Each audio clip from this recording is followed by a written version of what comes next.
350 বছর পর আল্লাহ পাক হযরতে আদমকে বলেন, এ আদম, এই দোয়া দে আমার কাছে তাওবা করো। তাওবা করতে দেরি হবে রে, আমি আল্লাহ তোমাকে মাফ করতে দেরি হবে না। হযরতে আদম আর হাওয়া আল্লাহর কাছে দোয়া করে, রব্বানা যালামনা আনফুসানা ওয়া ইল্লাম তাগফির লানা ওয়া তারহামনা লানাকুনান্না মিনাল খাসিরিন। এ মালিক, ভুল হয়ে গেছে, বুঝতে পারি নাই, তাই তুমি যদি ক্ষমা না করো চিরকালের জন্য ক্ষতিগ্রস্ত হয়ে যাব। আল্লাহ মেহেরবানি করে তুমি মাফ করে দাও। তওবা করতে দেরি হয়, আল্লাহ কয় মাফ করে দিলাম, কিন্তু দুনিয়াতে যাওয়া লাগে। হযরতে আদম আর হাওয়াকে আল্লাহ ডাক দিয়া কয়, দুনিয়াতে তোমাদের জন্য চিরকাল থাকার জন্য পাঠাই নাই। এ আদম, এ হাওয়া, অস্থায়ীভাবে কিছুদিন থাকার জন্য আমি আল্লাহ দুনিয়াতে পাঠাইলাম। একখানা আয়াত তেলাওয়াত করেছি, সরকারে দো আলম মাহবুবে কিবরিয়া সৈয়দুল কাউনাইন সৈয়দুস সাকালাইন হযরতে মুহাম্মদুর রাসূলুল্লাহ সাল্লাল্লাহু তাআলা আলাইহি ওয়াসাল্লামের অসংখ্য হাদিস থেকে ছোট্ট একখানা হাদিস পাঠ করেছি। মূল আলোচনায় যাওয়ার আগে আপনারা যেহেতু শহরের মানুষ, বিশেষ করে আমার কলিজার টুকরা যুবকরা হয়তো একটি রাত্রের অপেক্ষায় আছে, সেটা হলো 31st নাইট।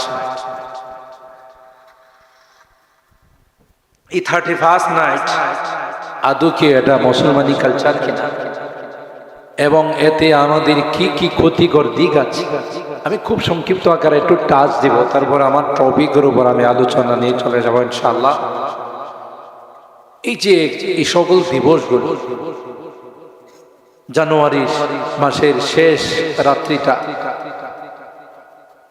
এটাকে যে আমরা 31st নাইট হিসাবে উদযাপন করি, আর ফেব্রুয়ারি মাসের 14 তারিখে ভ্যালেন্টাইন্স ডে হিসাবে উদযাপন করি, আসলে এগুলো তো মুসলিম কালচার না, এগুলো বিজাতীয় কালচার।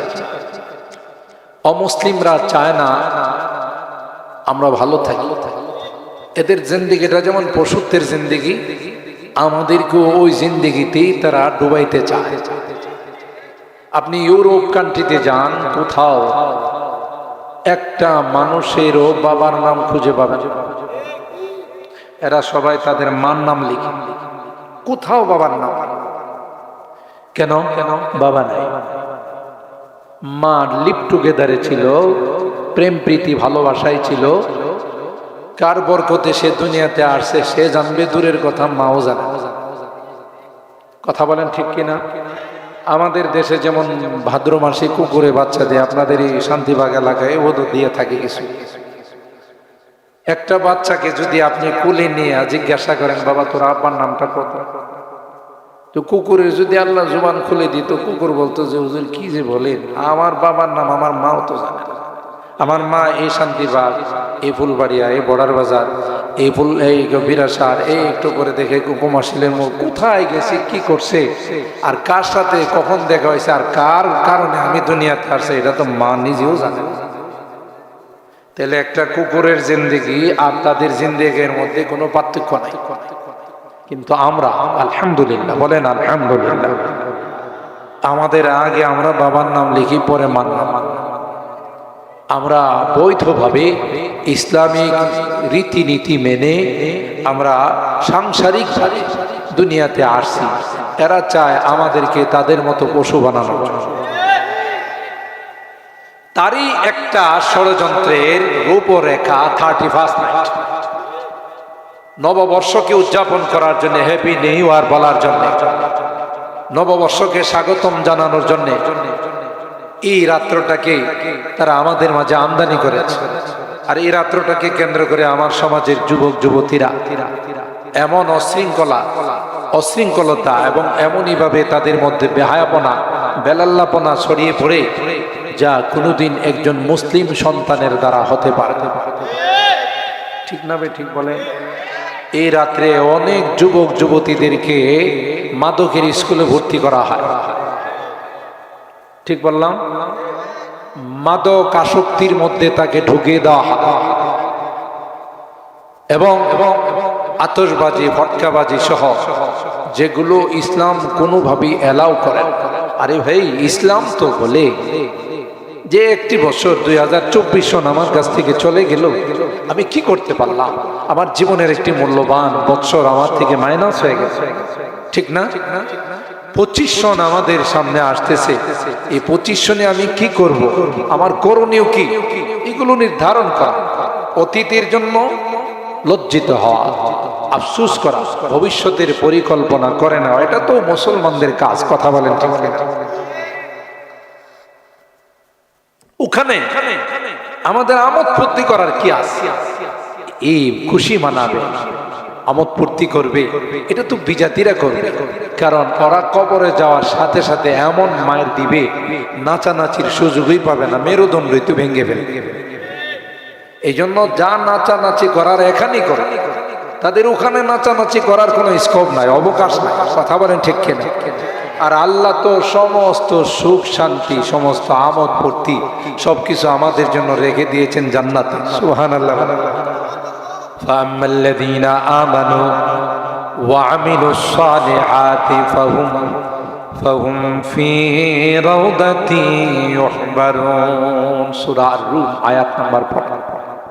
আল্লাহ বলেন, ঈমানদার যারা হবে, নেককার যারা হবে, তাদের আমোদ ফুর্তির জায়গা দুনিয়াতে নয়। আল্লাহ কয়, যুবক, কিসের গান তুই শুনবি? এই গান শুনলে তো তোর মধ্যে জেনার আগ্রহ সৃষ্টি হবে। কথা বলেন ঠিক কিনা? আলগানা রুকিয়াতুজ জিনা, বেবিচারে উৎসাহিত করে যত গান আছে সব। আল্লাহ বলেন, যুবক না, তুই দুনিয়াতে গান শুনবি না। যুবক, আমি আল্লাহ তোর জন্য এমন সুন্দর গানের ব্যবস্থা করে দেব, জান্নাতের মধ্যে যাবে। আমি আল্লাহ জান্নাতের মধ্যে একটা বৃক্ষ রোপণ করে দিব, যে বৃক্ষের ডালে ডালে পাতায় পাতায় গান গাইবে। যেই গান আর যে মিউজিক শোনার পর তোর কাছে মনে হবে এত সুন্দর গান জীবনে কোনোদিন শুনি নাই, এত সুন্দর মিউজিক কোনোদিন দেখি নাই। আল্লাহ ডাক দেয়া কয়, তোর জন্য আমি রেখে দিয়েছি, শর্ত হলো দুনিয়ার গান শোনা যাবে না।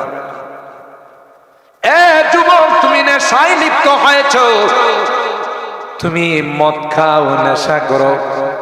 আল্লাহ ডাক দেয়া কয়, নেশা যদি বর্জন করতে পারি, 1 বোতল 2 বোতল নয়, দুনিয়ার নেশা তো মেয়াদ উত্তীর্ণ, খাইলে তার এলোমেলো হয়ে যায়, ঠিক না?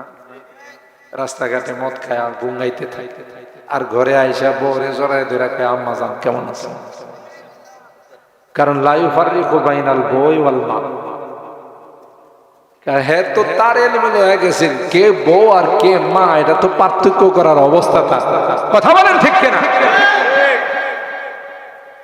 আল্লাহ বলেন, মাসালুল জান্নাতিল্লাতী ওয়াইদাল মুত্তাকুন ফিহা আনহারুম মিন মাইন গায়রি আগসিন ওয়া আনহারুম মিন লাবানিন লাম ইয়াতাগায়্যার তা'মু ওয়া আনহারুম মিন খামরিন লাযযাতিন লিশ-শারিবিন ওয়া আনহারুম মিন আসালিন মুসাফফা। জান্নাতি যারা হবে, আল্লাহ ডাক দেয়া কয়, তোমাদেরকে ওয়াদা দিলাম আমি আল্লাহ, জান্নাতীরা তোমাদের জন্য এমন দুধের নহর দেব, যে দুধের নহর হবে সবচেয়ে প্রিয় দুধ, সবচেয়ে পিওর দুধ। দুনিয়ার দুধের মধ্যে তো দুধ দহন করার সময় কিছু পানি লাগায়, আবার দোয়ায়ও কিছু পানি লাগায়, ঠিক না? তাও তো কিছুটা আপনারা পান, আমরা তো ঢাকা শহরে দুধের নামে সাদা পানি খাই। বুড়িগঙ্গা নদীর ওই পারের থেকে দুধ যখন নিয়ে আসে, যতক্ষণ নদীতে থাকে নদীর বরকত দিতেই থাকে। কথা কয় না? আগে শুনতাম দুধের মধ্যে পানি মেশানো, পানির মধ্যে দুধ, বুঝেন নাই? আল্লাহ বলেন, না না, ওয়া আনহারুম মিন লাবানিন লাম ইয়াতাগায়্যার তা'মু এমন দুধ দিব রে যে দুধের স্বাদ কোনোদিন পরিবর্তন হবে না। وأنهار من خمر لذة للشاربين আল্লাহ কয় আমি যে মদের নহর দিব 1 বোতল 2 বোতল নয়, আমি আল্লাহ তোর সামনে মদের নহর দিয়ে দিব, খাবি আর মজা লাগবে। কিন্তু শর্ত হলো দুনিয়ার মদ পান করা, জোরে বলেন, পান করা যাবে। এই 35 নাইটকে কেন্দ্র করে আমার উদীয়মান উঠতি বয়সের যুবক যুবতীদেরকে মদের আসরে নিয়ে ঢুকানো হয়, অশ্লীলতা আর বেহায়াপনার মধ্যে ঢুকানো হয়, তাদের চরিত্রকে নষ্ট করে দেওয়া হয়। আর এর মাধ্যমে যত অবৈধ সন্তান আসবে এরাই কোরআন হাদিসের বিরোধিতা করে। কোরআন সুন্নাহ ইসলাম মুসলমান আল্লাহ নবীর যারাই বিরোধিতা করে কোরআন হাদিস খুলে দেখুন এদের একটার জন্মের ঠিক নাই। যাদের জন্মের মধ্যে লিক আছে, লিক আছে, এরাই হলো হারামজাদা। আর হারামজাদারা সারা দিন ইসলাম মুসলমান কোরআন নবীর বিরোধিতা করতে পারে না, ঠিক কিনা বলে? আর এগুলোর ফ্যাক্টরি তারা বানাইতে চায় সকল অবৈধ দিবসগুলো আমদানি করে, কথা বলেন ঠিক কিনা? 2 নাম্বার হলো এই যে আতশবাজি করা হয়, এগুলোর দ্বারা মানুষের ক্ষতি হওয়া ছাড়া লাভের কোনো সম্ভাবনা নাই। এগুলো অপচয়। আল্লাহ কোরআনে কয় ইন্নাল মুবাযযিরিনা কানু ইখওয়ানাশ শায়াতিন ওয়া কানাশ শাইতানু লিল ইনসানি কাফুরা। অপচয় যারা করে আল্লাহ শয়তানের খালাত, কথা বলেন ঠিক কিনা? তাইলে আমি টপিক কিন্তু অন্যটা নিয়েছি, শুধু টাচ দিয়েছি। তাইলে আমরা মুসলমানের সন্তান, আমরা কোনোদিন বিজাতীয় কালচারে নিমজ্জিত হব না, কথা বলেন ঠিক কিনা? ইনশাআল্লাহ বলেন ইনশাআল্লাহ। আমাদের সন্তানদেরকে, যুবক যুবতীদেরকেও আমরা এই জাতীয় উৎসবের মধ্যে অংশগ্রহণ করতে দেব না, ঠিক কিনা বলেন? আল্লাহ আমাদেরকে কবুল করেন, আমিন। সম্মানিত সুধী, আল্লাহ পাক বলেন প্রত্যেকটা মানুষ মরণশীল, ঠিক না? আল্লাহ বলেন আল্লাযী খালাকাল মাউতা ওয়াল হায়াত লিয়াবলুয়াকুম আইয়ুকুম আহসানু আমালা। হায়াত আর মওত আমি আল্লাহ সৃষ্টি করেছি তোমাদেরকে পরীক্ষা করার জন্য। আহসানে আমাল, কার আমল কত সুন্দর, পরকালের জন্য কে কত বেশি প্রতিযোগিতা করে, সেই জন্যই কিন্তু আল্লাহ আমাদের এই সুন্দর হায়াতরা দিয়েছে। এই হায়াতরা শয়তানের ধোঁকায় জীবন বরবাদ করে দুনিয়া থেকে যাওয়ার জন্য আল্লাহ এই হায়াত দেয়, কথা বলেন। কারণ 60-70 বছর হায়াত, এটা দিয়ে আমাদের অনন্ত অসীমকালের জান্নাত কিনতে। আমাদের মা বাবা দুইজনই কোথায় ছিলেন বলেন বলেন বলেন? হযরতে আদম আর হাওয়া আলাইহিস সালাম দুইজনেই তো জান্নাতের বাসিন্দা। তাহলে আমাদের মার কুল বাবার কুল দুইটাই কি বলেন? জান্নাত। তবে মা বাবা ওখানে ছিলেন ভাড়াটিয়া। যখন আল্লাহ জান্নাতে দিয়েছিলেন তখন উসকুন আনতা ওয়া যাওজুকাল জান্নাহ। হযরতে আদম আর হাওয়াকে আল্লাহ বলেছিলেন তোমরা এখানে কিছুদিনের জন্য ভাড়াটিয়া। কই হুজুর এটা পাইলেন কই? উসকুন শব্দের মধ্যে পাওয়া গেছে, ঠিক কিনা বলেন? উসকুন শব্দ মানে হলো ভাড়া। আর ওই শব্দের মধ্যে ইঙ্গিত ছিল যে কোনো সময় নোটিশ দিয়ে আমি কিন্তু তোমাদের বাহির করে দিব। আপনি যেমন ভাড়া দেন, আপনারা শহরের মানুষ, ভাড়া দেওয়ার মধ্যে একটা চুক্তিপত্র থাকে না, এগ্রিমেন্ট থাকে না, ডেট থাকে, যে যদি আপনি চলে যেতে চান আমাকে 3 মাস আগে জানাইতে হবে। আমি যদি আপনাকে বের করে দিতে চাই তাও 3 মাস আগে জানাবো। আর আমি যদি আপনাকে বের করে দিই আপনি চাইতে বাধ্য, যেহেতু আমি এই পাওয়ার রাখি। তো আল্লাহ পাক উসকুন শব্দের মধ্যে হযরতে আদম আর হাওয়াকে কথা জানান দিয়েছেন তোমরা কিন্তু স্থায়ী বসবাসকারী নয়, এখানে তোমরা মালিকানা নিয়ে থাকবা না, অস্থায়ী ভাবে পরবর্তীতে তোমাদেরকে আমি দুনিয়াতে পাঠাই। এটাই হলো মূলত এখানে উসকুন শব্দের ইশারা। তবে আমি বহু তাফসীর তালাশ করছি, এই ব্যাখ্যা আমি কোথাও পাই না। এই ব্যাখ্যাটা পেয়েছে হযরত বড় হুজুর রাহমাতুল্লাহ আলাইহির কাছ থেকে, যিনি রাইসুল মুফাসসিরিন। আর রাইসুল মুফাসসিরিন তার লাকাব দিয়েছেন ফখরে বাংলা, ব্রাহ্মণবাড়িয়ার মানুষ। আমাদের ব্রাহ্মণবাড়িয়ার মানুষ, এই মাটি এত প্রভাব, এই মাটির মধ্যে বাংলাদেশের যে কোনো দেশ থেকে কেউ শুনে যে ব্রাহ্মণবাড়িয়ার নাম শুনলে থমকে ওঠে আর বলে যে ইসলামের কলমার পতাকা যদি কখনো উত্তোলিত হয় ব্রাহ্মণবাড়িয়ার জমিনে,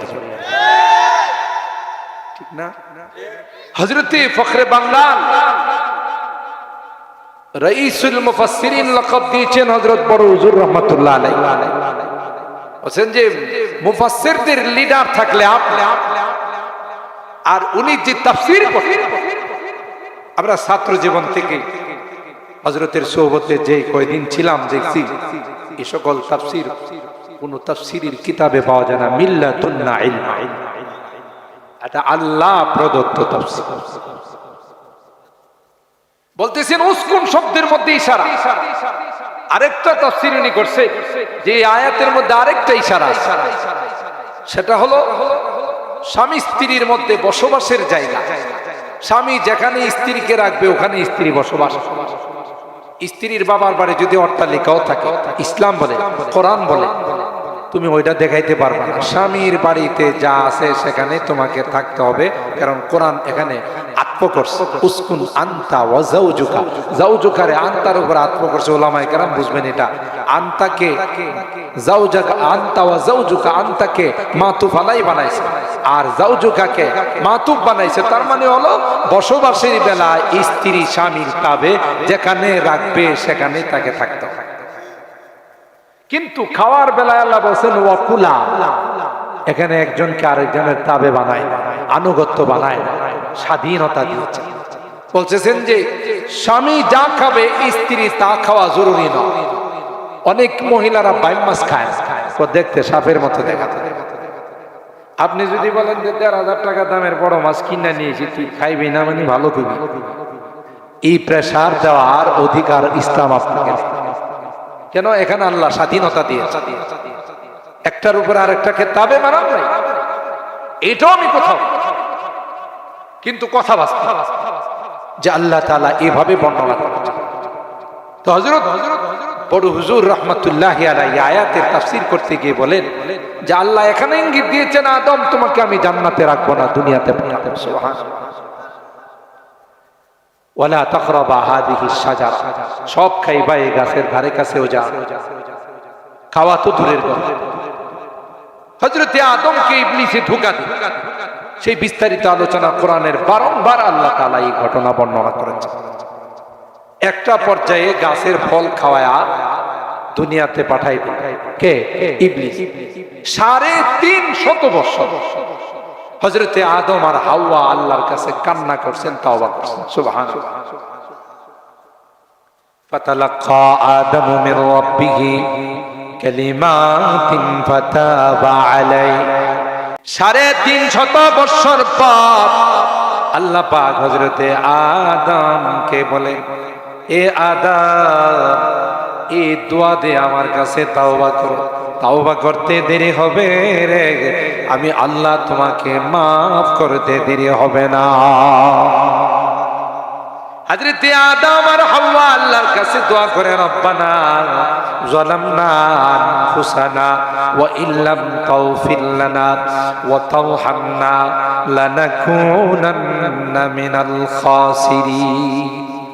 এ মালিক, ভুল হয়ে গেছে, বুঝতে পারি নাই, তাই তুমি যদি ক্ষমা না করো চিরকালের জন্য ক্ষতিগ্রস্ত হয়ে যাব। আল্লাহ মেহেরবানি করে তুমি মাফ করে দাও। তওবা করতে দেরি হয়, আল্লাহ কয় মাফ করে দিলাম, কিন্তু দুনিয়াতে যাওয়া লাগে। হযরতে আদম আর হাওয়াকে আল্লাহ ডাক দিয়া কয়, দুনিয়াতে তোমাদের জন্য চিরকাল থাকার জন্য পাঠাই নাই। এ আদম, এ হাওয়া, অস্থায়ীভাবে কিছুদিন থাকার জন্য আমি আল্লাহ দুনিয়াতে পাঠাইলাম। ওয়ালাকুম ফিল আরদি মুস্তাকার ওয়া মাতাউন ইলা হিন। সাময়িক কারণ তোমরা যখন জান্নাতি ছিলে, জান্নাতের ভাড়াটিয়া ছিলে, দুনিয়াতে যাওয়ার পর আমি আল্লাহ তোমাদের জন্য জান্নাতের মালিকানা বানাই দেব। তার মানে কি? দুনিয়াতে অস্থায়ী ভাবে। এই জন্য আমি অনেক বয়ানে বলে থাকি, দুনিয়াটা হলো আমাদের 3 নাম্বার জগৎ। প্রথম জগৎ ছিল রুহের জগৎ, দ্বিতীয় জগৎ হলো আলমে আরহাম, মার পেটের জগৎ, 3 নাম্বার জগৎ হলো দুনিয়া। এখান থেকে আরেকটা জগতে আমরা যাব, সেই জগতের নাম হলো আলমে বরজখ। ঠিক না? এটা কবরের জগৎ। কবরের জগৎ তো শেষ নয়, আরেকটা জগৎ আছে, সেটা হলো আলামুল মাহশার, আসরের ময়দান। ওখানে গেলেই চূড়ান্ত হবে ইম্মা ইলাল জান্নাহ ওয়া ইম্মা ইলান নার, হয়তো জান্নাতি না হয় জাহান্নাম। সুবহানাল্লাহ। তাইলে আল্লাহ তাআলা কোরআনে কারীমের মাধ্যমে আমাদেরকে স্পষ্টভাবে জানিয়ে দিলেন, কুল্লু নাফসিন যায়কাতুল মাউত, মৃত্যুর হাত থেকে কেউ রেহাই পাবে না। শুধুমাত্র আমেরিকাতে আজরাইল যাবে না, যেহেতু তারা পারমাণবিকের মালিক। কথা বলেন, অ্যাটম বোম যেহেতু তাদের কাছে আছে, আজরাইল তখন চিন্তা করবে যদি আমার উপর অ্যাটম বোম মাইরা দেয়। কথা বলে, ইদিল মানিয়াতু আনসাবাত আযফারাহা আলফাইতা কুল্লা তামিমাতিন লা তানফাউ। কবি ডাক দিয়া বলেন, না না, মৃত্যু চলে আসলে যত বড় বাহাদুর হোক না কেন, মৃত্যুর হাত থেকে কেউ রেহাই পাবে না। যেখানে আশ্রয় নেই, যেমন করোনার সময় ভিআইপি সিআইপি যারা ছিল, তারা 4-5 টাকা মাস্ক লাগাইছে, হ্যান্ড গ্লাভস, তাই না, নিরাপত্তা টুপি, এরপরে একটু একটু পর পরে হ্যান্ড স্যানিটাইজার, একটা পর্যায়ে যায় মৃত্যুর থেকে বাঁচার জন্য গ্লাসে ঢুকছে। ওখানে গিয়ে মৃত্যু তাদের সাথে দেখা করছে না, করছে গ্লাসের ভিতরে যায় ঢুকছে, ঢুকা বলছে, স্যার আমি তো তোমাকে খুঁজি, তোমাকে খুঁজি, আপনি কোথায়? আপনারে নেওয়ার জন্য আসছে, আপনি গ্লাসে ঢুকে আছেন, চলেন। আইনামা তাকুনু ইউদরিকুমুল মাউত ওয়ালাউ কুনতুম ফি বুরুজিম মুশাইয়াদা, তুমি যেখানেই থাকবে মৃত্যু তোমার সঙ্গে আলিঙ্গন করবেই করবে। কথা বলেন ঠিক কিনা? এর থেকে পৃথিবীর যত সুপার পাওয়ার হোক, যত পাওয়ারফুল ব্যক্তি হোক, মৃত্যুর হাত থেকে কেউ রক্ষা, জোরে বলেন, পাবে। তবে সফল কাম, মৃত্যু তো সবাইকে বরণ করতে হবে। আল্লাহ বলেন, মান যুহজিহা আনিন নার ওয়া উদখিলাল জান্নাতা ফাকাদ ফাজ ওয়া মাল হায়াতুদ দুনিয়া ইল্লা মাতাউল গুরুর। আল্লাহ বলেন, সেই সফল কাম, দুনিয়ার জিন্দেগি দিয়ে যে জান্নাত অর্জন করলো, জাহান্নাম থেকে মুক্তির ফায়সালা করলো, আল্লাহ ডাক দেয়া কয়, সেই হলো সবচেয়ে বড় সফল কাম। দুনিয়া পায়া আল্লাহকে ভুলে গেছে, আল্লাহর ইহসানকে ভুলে গেছে, যেমন কারুন, ফেরাউন, নমরুদ, হামান। কথা বলেন ঠিক কিনা? আল্লাহর বিরোধিতায় লিপ্ত হয়েছে। আজকে তো কত সুন্দর ভাবে এখানে আপনারা মাহফিলের আয়োজন করেছেন। একটা সময় বাংলাদেশে অতিবাহিত হয়েছে, মাহফিল করতে গেলে থানায় দৌড়াইতে দৌড়াইতে স্যান্ডেল খোয়ায়। কথা বলেন ঠিক না বেঠিক? আল্লাহর জমিনে আল্লাহর কালামের কথা হবে, তার সঙ্গে তোমাদের এত বিরোধিতা কেন ছিল? আল্লাহ স্পষ্ট ভাবে জানিয়ে দিয়েছেন, আমার কোরআনের সাথে বিরোধিতা করে, ইসলামের সাথে বিরোধিতা করে অতীতেও কেউ রক্ষা পায় নাই, কিয়ামত পর্যন্ত কেউ রক্ষা পাবে না। কথা বলেন ঠিক না? কারণ কোরআনের দায়িত্ব নিছেন কে? জোরে বলে, ইসলামের দায়িত্ব নিছেন কে? তো তুমি কারা? ষড়যন্ত্র করে বন্ধ করে দিবে, আল্লাহ ছাড় দেন, ছেড়ে দেন। কথা বলেন ঠিক কিনা? এটাই হলো বাস্তব। কোরআনের কথা হবে আল্লাহর জমিনে, কোরআনের কথা শুনে মানুষ দ্বীনের পথে চলবে, মানুষ আল্লাহওয়ালা হবে। তাতেও আমাদের বিভিন্ন জায়গাতে আমাদের ধর্ণা দিতে হতো। কথা বলেন ঠিক কিনা? আল্লাহ পাক আমাদেরকে দেখিয়ে দিয়েছেন যে সর্বময় ক্ষমতার মালিক। একটু জোরে বলে। আল্লাহ বলেন, ইসলামের হেফাজত আমি আল্লাহ করব, এই ওয়াদা দিয়েছি। আর এই হেফাজতের জন্য মাদ্রাসাগুলো কায়েম করে দিয়েছি, আলেম ওলামাদেরকে আমি আল্লাহ নায়েবে রাসূল হিসেবে ঘোষণা দিয়ে দিয়েছি। বিধায় যারা ইসলাম নিয়ে চুলকানি থাকবে, কোরআন নিয়ে চুলকানি থাকবে, ইসলামের বিরোধিতা করবে, নবীর বিরোধিতা করবে, আল্লাহ বলেন একটা সময় আসবে তাদের কোনো অস্তিত্ব খুঁজে পাওয়া যাবে। ইউরিদুনা লিউতফিউ নূরাল্লাহি বিআফওয়াহিহিম ওয়াল্লাহু মুতিম্মু নূরিহি ওয়ালাউ কারিহাল কাফিরুন ওয়াল্লাযী আরসালা রাসূলাহু বিল হুদা ওয়া দীনিল হক লিইয়ুযহিরাহু আলাদ দীনি কুল্লিহি ওয়ালাউ কারিহাল মুশরিকুন। আল্লাহু আকবার। আল্লাহ বলেন সারা বিশ্বের সবাই মিলে চেষ্টা করেও আমার এই লাইটকে অফ করতে, কোরআনের লাইট ছিল, আছে, থাকবে। কথা বলেন ঠিক কিনা? खुद साक़ी कौसर ने राखी मैं खाने की बुनियाद। কবি বলতেছেন যে সাকিয়ে কাউসার আল্লাহর হাবিব সরাসরি ইলমে ওহীর মারকাজ মাদারিসগুলোর ভিত্তি স্থাপন করেছেন। কে আছে, কার শক্তি আছে, এগুলোকে শেষ করে দিবে। ষড়যন্ত্রের মাত্রা যত বাড়বে তত মাদ্রাসার মাত্রা বাড়তে থাকবে। কথা বলেন ঠিক না? খুদ সাকিয়ে কাউসার নে রাখি मैं खाने की बुनियाद तारीख मुरातब करती है, तारीख मुरातब करती है दीवानों की रौदादिया इल्म हुनर का गहवारा तारीख वो से पारा है हर फूल हाय के शोला है हर शर्ब यहाँ मीनारा है जो वादिए पारा से उठी गोजे है वही तकबीर तकबीरेर आवाज़े গোটা নাস্তিক আর মুরতাদদের তখতে তাউস তসনস করে হয়ে যায়, তড়ফড় করে কাঁপতে থাকে। সেটা হলো আল্লাহু আকবারের আওয়াজ। কথা বলেন ঠিক না?